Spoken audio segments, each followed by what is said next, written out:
Então, gente, Dilma Rousseff discursou no aniversário do PT, de 43 anos. Meteora Brasil assistiu e comentou. Vamos dar uma olhada aqui. A grande diferença. Dilma explica o que separa Lula de Bolsonaro.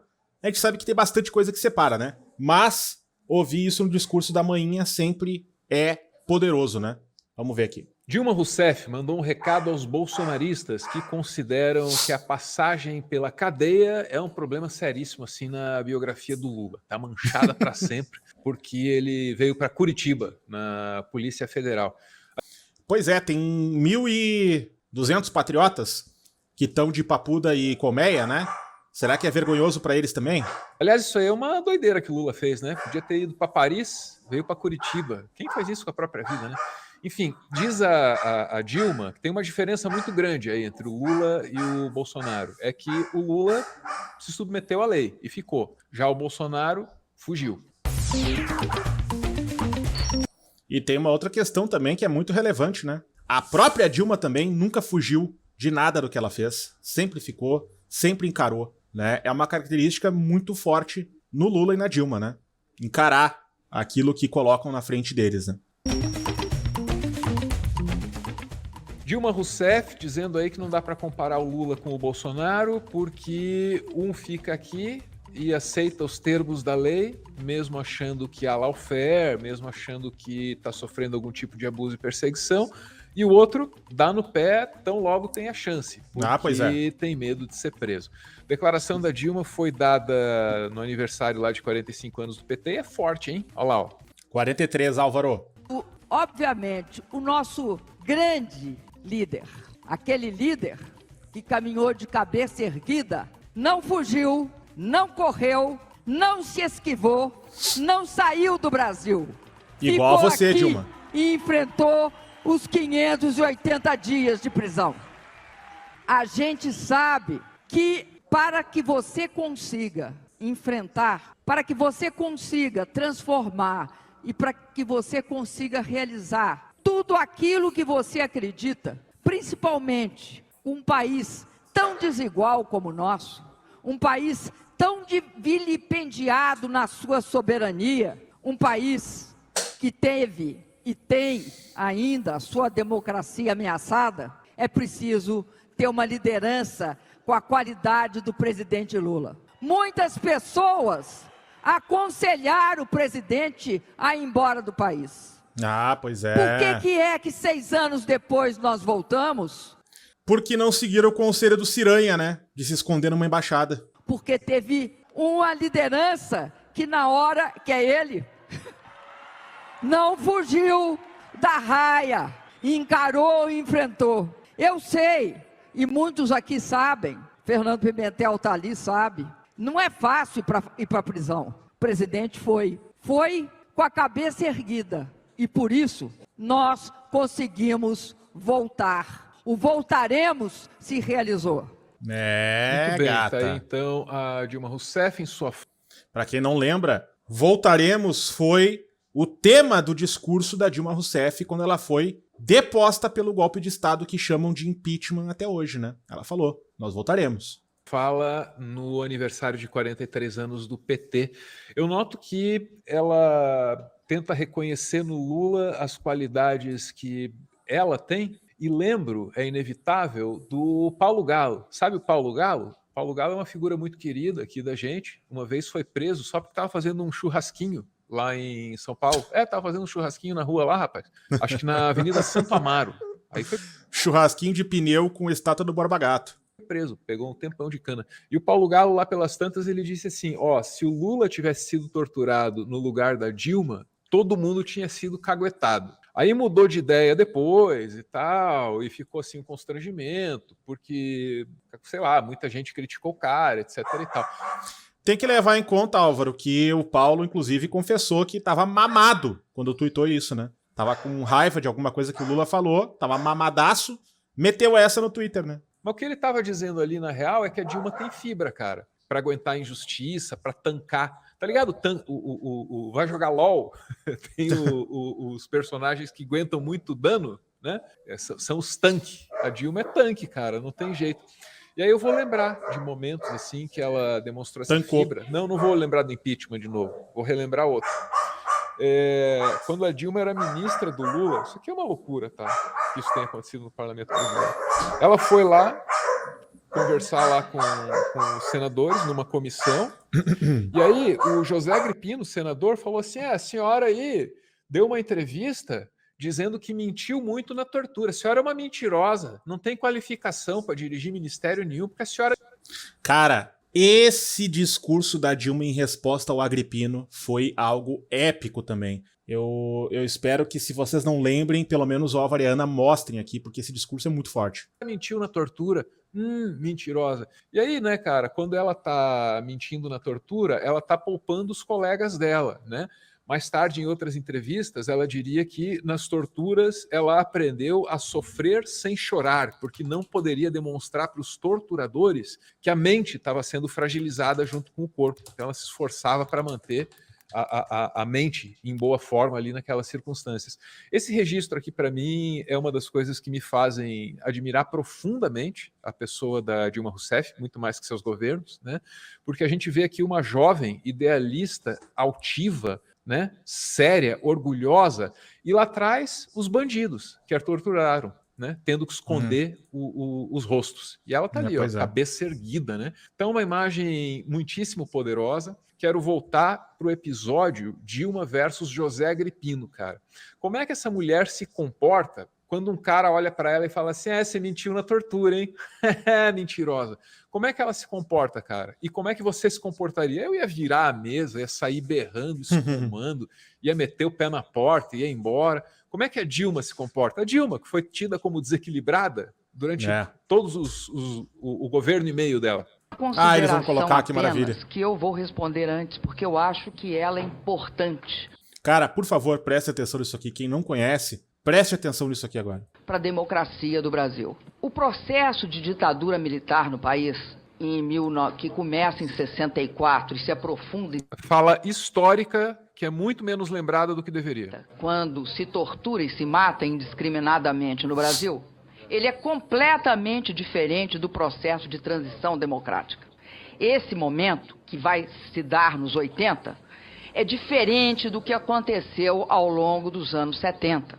O que acontece ao longo dos anos 70 não é uma ditadura policialesca, simplesmente.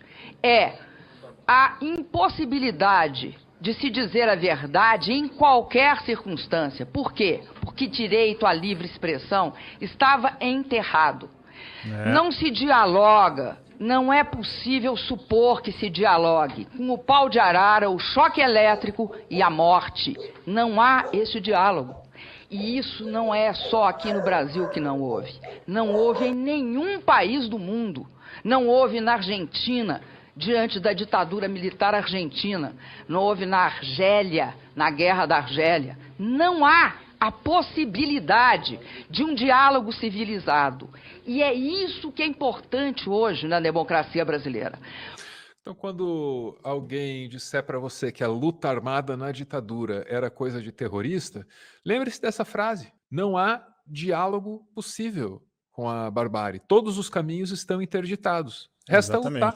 Tem momentos que são assim. Qualquer comparação entre a ditadura militar e a democracia brasileira só pode partir de quem não dá valor à democracia brasileira.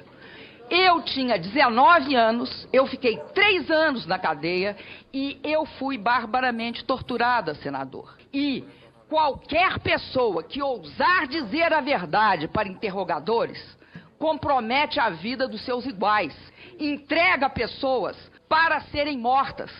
Eu me orgulho muito de ter mentido, senador, porque mentir na tortura não é fácil. Agora, na democracia se fala a verdade. Diante da tortura, quem tem coragem, dignidade, fala mentira. Muito bom. Que coisa, hein? E isso... A cara de cu do Agripino.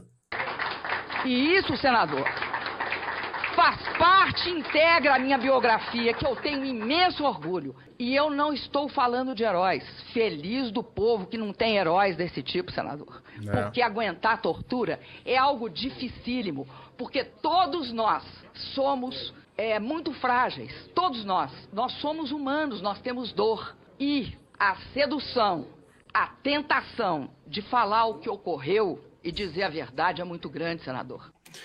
Muito bem, Ana. Isso foi em 2008, menos de uma década depois. Você ainda veria as mais grosseiras e bárbaras injustiças praticadas contra Dilma.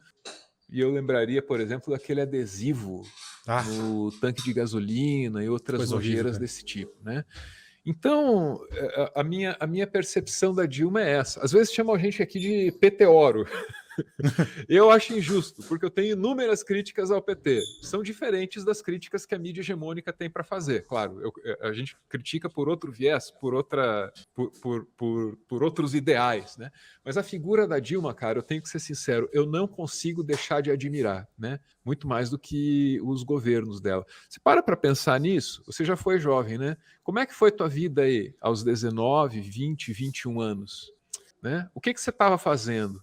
Se você tem a minha idade, você vai olhar para esse período e vai reconhecer que foi um dos melhores, né? Auge da saúde, descobrindo a vida, podendo sair, ganhando liberdade, conhecendo assim a vida adulta, tateando a vida adulta, né? Isso é natural para todos nós, é gostoso, é um momento gostoso. E para ela foi subtraído, né, cara? Porque ela tinha os ideais dela e ousou, como disse ela, falar a verdade num momento em que toda a verdade deveria permanecer obscura, né? Então é uma trajetória com a qual eu não consigo deixar me identificar, porque se tem um sabor que eu sei como é o da injustiça. Tentar comentar isso sem me emocionar, porque eu, ao contrário da Dilma, não tenho essa fibra toda, não. E, sinceramente, acho que para toda a força da Dilma tem milhões de lágrimas aí das pessoas que se compadecem, sabe, de ouvir um relato desse. Tem uma coisa que eu acho, não sei se é ainda algum tipo de ingenuidade em relação ao ser humano e à vida, mas tem uma coisa que me surpreende. Você pode tecer qualquer crítica que você queira, né, de acordo com enfim, a tua forma de entender a política, a economia, a sociedade. Você pode tecer qualquer crítica que você queira ao governo Dilma. Nenhuma crítica possível passa por elogiar a tortura, por imagens de violência contra ela, né, como a coisa dos adesivos. E nenhuma crítica deveria ter a cara de pau de chamar o governo Dilma de desonesto ou de corrupto também. Mas a gente sabe que o lado de lá só joga sujo, né? Nenhuma delas passa por dizer, você mentiu na tortura, em que é, obviamente, uma forma de tentar reviolentar essa pessoa que foi torturada. Vocês conseguem imaginar o que é isso? O que é a tortura que as pessoas passaram durante a ditadura? Vocês conseguem imaginar o que é isso? Eu gostaria de complementar o que você está dizendo que aqui no Meteoro a gente tem um documentário feito pelo Sandoval sobre a biografia do Ustra. E o Sandoval ousou, e deveria ter usado mesmo, listar quais eram os métodos de tortura usados pelo Exército Brasileiro. Esse vídeo só pode ser visto por pessoas com mais de 18 anos. É disso que a gente está falando, tá? Não é passeio no parque, não é brincadeira, não é cor de rosa, é o inferno na Terra mesmo, cara. Eu recomendaria assistir o vídeo, mas assiste assim, preparado, porque não é fácil o que tem ali, não. E olha que tá segurado nas palavras ali, porque se for muito a fundo nem entra no YouTube, né? Então é um contraste muito grande, sabe? Eu falava agora há pouco de como é um contraste, ou um outro contraste, a gente vê o Lula chorando, falando da fome, falando né, da sua história e do que ele viveu, né? Também é igualmente impactante a gente ouvir a fala da Dilma, que a gente não pôs, só mencionou aí, ela dizendo que diante da tortura ela aprendeu a não chorar, para não demonstrar fraqueza. É muito contraditório isso, porque eu sou a favor da demonstração de fraqueza. Eu acho que as pessoas, quando se demonstram e se permitem empatizar com a dor do outro, elas se tornam mais humanas. Mas é que aí tem um ponto, Ana. O que a Dilma falou foi sobre não demonstrar fraqueza pros inimigos, pros torturadores. É diferente. Uma coisa é tu entre os teus, entre as pessoas que tu ama, entre os teus amigos, né, entre os teus parentes, entre os teus correligionários, teus companheiros de luta, tu chorar. Isso é sim uma demonstração de força, uma demonstração de que vocês estão ali nesse momento em comunhão, lutando juntos, né, enfim, trocando aquele momento e dividindo aquele momento uns com os outros, né, e tendo empatia uns com os outros.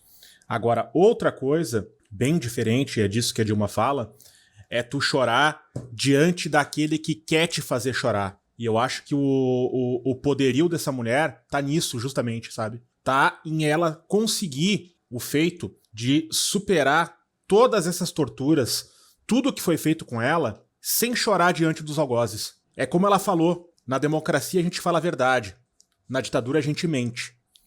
Entre amigos a gente chora, entre inimigos a gente precisa demonstrar força. Eu entendo o que a Dilma quis dizer. E isso pode acontecer mesmo quando alguém diz eu não choro porque eu não posso demonstrar. É possível sentir essa empatia, desde que você ainda não esteja morto por dentro. E como disse o Rodrigo aqui, não se deve mostrar humanidade a quem não te considera humano. Eu acho que esse é o grande ponto aqui dessa fala que a Dilma teve na entrevista, foi pro Fantástico, se eu não me engano. Cara, é sempre bom ouvir a Dilma falando, não importa a circunstância, mas essas falas dela, históricas, elas são muito importantes e elas são muito proféticas pro Brasil, muito fortes, né? Não teve uma que ela falou de 2016 pra cá que ela tenha errado. E a fala dela no aniversário de 43 anos do PT foi uma fala também muito importante, citando a força que o Lula teve de resistir a esses 580 dias de prisão, né? E se manter firme e forte para poder fazer o que fez agora, voltar com tudo, né, gente?